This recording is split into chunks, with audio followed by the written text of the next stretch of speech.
Assalamualaikum warahmatullahi wabarakatuh. Selamat pagi dan salam sejahtera untuk kita semua.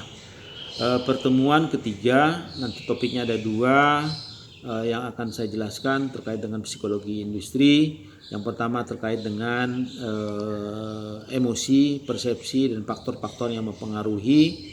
Yang kedua terkait dengan teori motivasi dan aplikasi di tempat kerja. Nah, untuk yang pertama saya ingin menjelaskan tentang definisi dan pengertian emosi. Nah, kita sama pasti tahu bahwa istilah emosi ini adalah istilah yang digunakan untuk menggambarkan reaksi alamiah yang timbul pada seseorang sebagai dampak dari perubahan tertentu di sekitarnya. Nah, rasa emosi pada manusia ini dapat berupa emosi yang positif ya, atau emosi baik, juga emosi negatif, emosi yang buruk. Nah, nanti kita lihat dari jenis-jenis emosi itu mana yang baik dan mana yang buruk. Nah, kalau kita lihat lagi menurut pengertian emosi ini, ada yang mengatakan bahwa emosi adalah perasaan intens yang ditujukan kepada seseorang ataupun sesuatu. Nah, selain itu emosi juga dapat diartikan sebagai reaksi yang timbul akibat perbuatan seseorang ataupun kejadian tertentu. Nah, nanti kita lihat ya dari jenis-jenis emosi. Ada namanya emosi yang terkait dengan namanya rasa cinta. Ini adalah emosi yang mengikat perasaan seorang dengan orang lain ya, dengan benda atau masyarakat atau lingkungan. Kemudian ada namanya rasa benci ya. Ini kebalikan daripada rasa cinta. Kemudian ada namanya rasa takut, rasa malu, rasa dengki, ya, rasa marah. Nah, ini adalah bentuk-bentuk emosi dalam kehidupan manusia. Nah, kemudian selanjutnya ada rasa cemburu, rasa cemas, rasa bersalah, stres, dan juga rasa kecewa. Nah, selanjutnya, dalam kaitan dengan emosi ada yang namanya persepsi. Nah, dalam suatu organisasi ada konsep yang mendasar tentang persepsi peran. Peran itu artinya orang itu melakukan sebagai posisi apa. Nah, persepsi ini adalah pembentukan perilaku bagaimana seseorang mendapatkan peran dalam suatu organisasi. Nah, ada yang mengatakan bahwa persepsi merupakan suatu proses yang ditempuh oleh individu untuk mengorganisasikan dan menafsirkan kesan-kesan indera mereka agar memberikan makna bagi lingkungan. Ya. Kemudian peran dan perilaku atas peran. Nah, ini juga ada yang kedua, hal aspek yang kedua. Yang penting bahwa perilaku seseorang pemeran haruslah taat pada ajas, taat pada aturan yang terhadap peran yang sedang dibangun.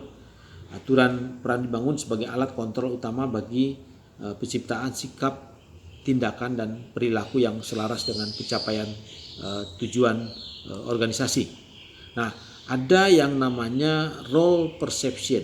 Nah, menjawab pertanyaan persepsi atas apa yang akan membentuk suatu perilaku tertentu dan memberikan pengaruh terhadap pencapaian tingkat kinerja yang tinggi. Nah, jawabannya terletak pada persepsi atas peran atau persepsi peran, yaitu sebagai pandangan seseorang mengenai bagaimana seseorang seharusnya bertindak dalam suatu situasi tertentu. Nah, ini adalah terkait dengan yang namanya emosi. Kemudian bagian yang kedua, saya ingin menjelaskan tentang teori motivasi dan aplikasi di tempat kerja.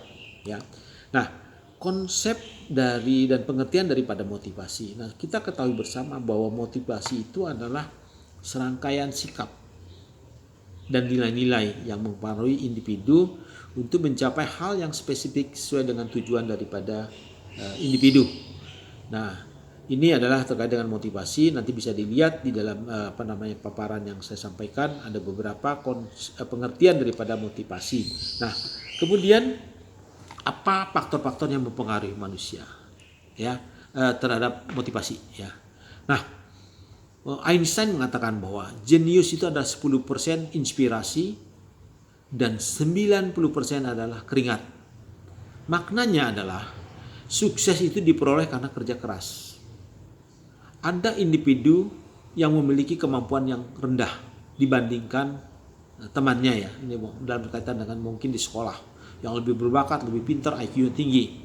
Nah, jadi banyak kelebihan-kelebihannya. Tapi karena kinerja individu dalam bekerja itu tidak tergantung kepada kemampuan saja, tetapi pada motivasinya. Nah, di sini akan terlihat bahwa orang yang tadi individunya kemampuan lebih rendah ternyata lebih berhasil dalam kehidupan sehari-hari. Kenapa? Karena itu tadi, karena ada motivasi yang mendorong dia untuk bisa mencapai tujuan karena dengan kekurangan-kekurangan yang ada. Jadi tadi dikatakan ya 10% itu adalah inspirasi atau adalah modal yang dipunyai oleh manusia. Tapi 90% adalah keringat. Nah, kemudian ada beberapa faktor yang mempengaruhi motivasi seseorang. Yang pertama adalah faktor internal. Ya, ini kita ketahui dari diri pribadi itu ada yang namanya fisiologis. Nah, fisiologis adalah kebutuhan yang dasar ya dari manusia yang memang terkait dengan sandang, pangan, dan papan. Kemudian ada kebutuhan yang namanya psikologis. Nah, kebutuhan psikologis ini menjadi penyebab meningkatnya prestasi individu. Nah, pada dasarnya individu setelah terpenuhnya kebutuhan-kebutuhan psikologis, maka seorang akan menuntut kebutuhan yang lain yang dalam hal ini terkait dengan kebutuhan psikologis.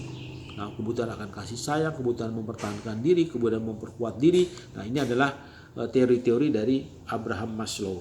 Nah, kemudian tadi adalah faktor internal. Kemudian ada faktor eksternal.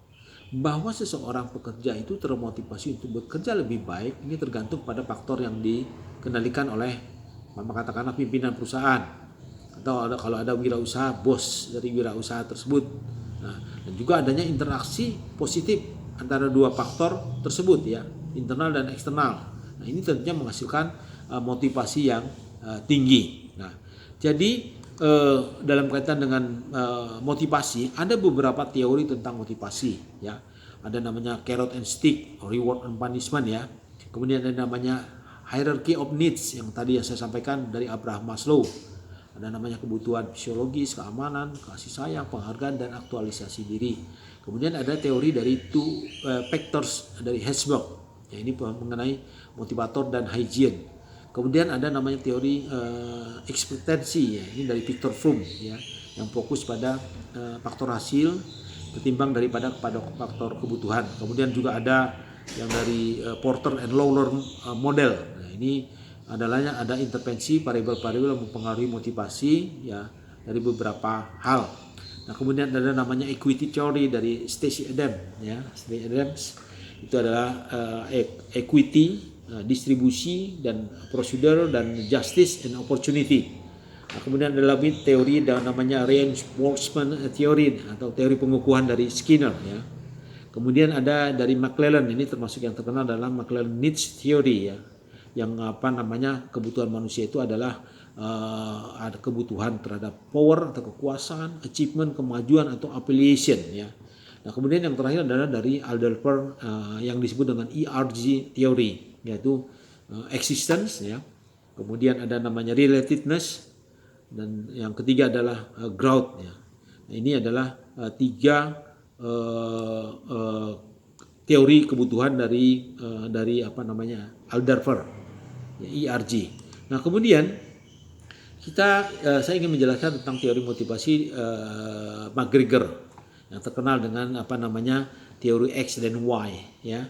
Ini teori tradisional mengenai kehidupan organisasi yang diarahkan pada dasar-dasar seorang yang teori X ya. Yaitu pada dasarnya rata-rata pegawai itu malas, tidak suka bekerja dan menghindar untuk melakukan sesuatu. Nah, kemudian pada dasarnya mereka lebih senang dibimbing, berusaha menghindari tanggung jawab dan ambisinya tidak terlalu besar. Nah, ini ternyata teori ini tidak menjawab seluruh fakta yang ada, sehingga oleh McGregor itu dikembangkan yang namanya teori Y.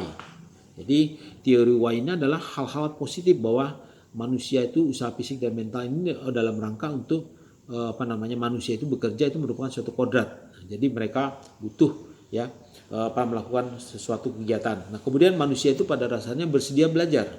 Nah, ada kemampuan yang besar yang terkait dengan kecerdikan, kreativitas, daya imajinasi.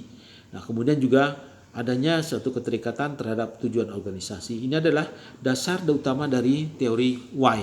Nah, intinya adalah bahwa dari teori Y ini adalah adanya yang namanya integrasi dan kerjasama.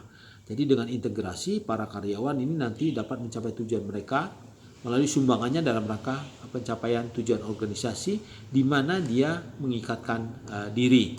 Nah, selain teori-teori why, ada beberapa pendekatan-pendekatan terhadap teori motivasi.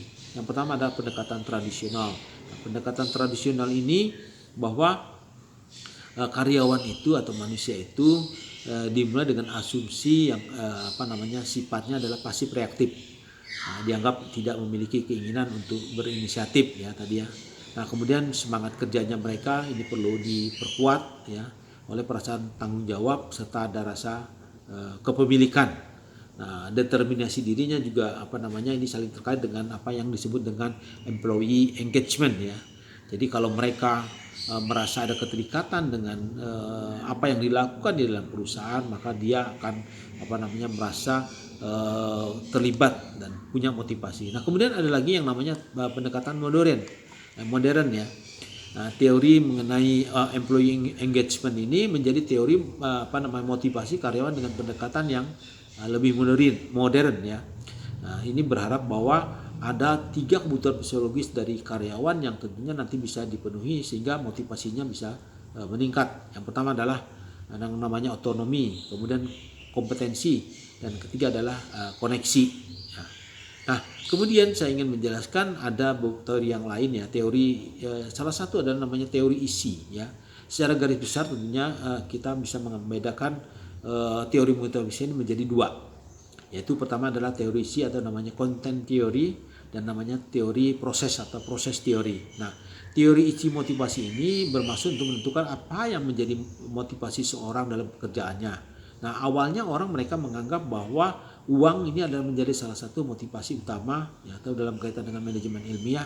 Nah, kemudian kondisi kerja, keamanan, dan juga gaya supervisi demokratis. Namun tidak demikian, bahwa ternyata ada lagi faktor-faktor yang lebih meningkat.